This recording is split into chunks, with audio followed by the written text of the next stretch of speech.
Morning madlang people. Maulan na umaga guys. Magdamag na ang ulan guys.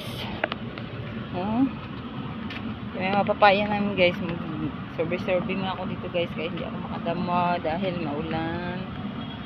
Water. Yan. Surveyin ko muna ang aking pananim.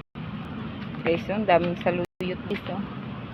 Daming saluyot. Marami tayo dun sa kablang bayo guys. Aking mga sili matutumba na sa ulan. Nabutumba na nga natumba na ang mga sili ko. Yan. Grabe ang ulan kasi guys. Yan, dito nagabaha dito. Yan.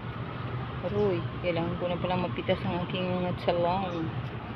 Medyo sila ay malalakalaki na. Yan, yung kalabasa ko doon, binaha ito, talbos ng kamuti. Binaha na yung kalabasa ko.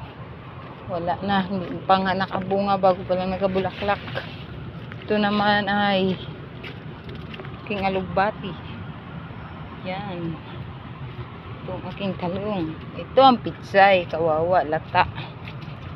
Ilang puno na lang ang natira. Nalata ang pitsay, nalata sa ulan.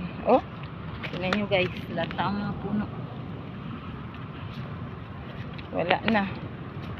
Wala na siya. Akin na lang tong pamputulin pag nag-init.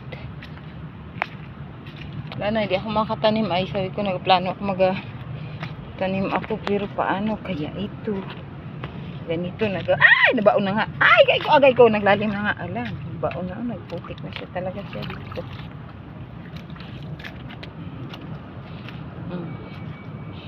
Yan, yung mga gabi ko. Nagdahon na ang mga gabi na aking itinanim. Aroy, maulan. Baha na. Binaha na pati yung aking mga tanim na kamalanghoy. Kabalanghoy. Wala na. Ito yung okra ko okra, yung aking doon. Nagbaha na siya dito. Sobra walang tigil ang ulan. Oh no, what happening in this world? Yan, binaha na sila. Aking patula doon ay talbos ng kamuti pa rin. Ito wala na, gulang na yung okra ko dito, wala na nagbunga. Ay naku, yan lang guys for today's video. Maulang umaga sa inyong lahat. Keep safe everyone.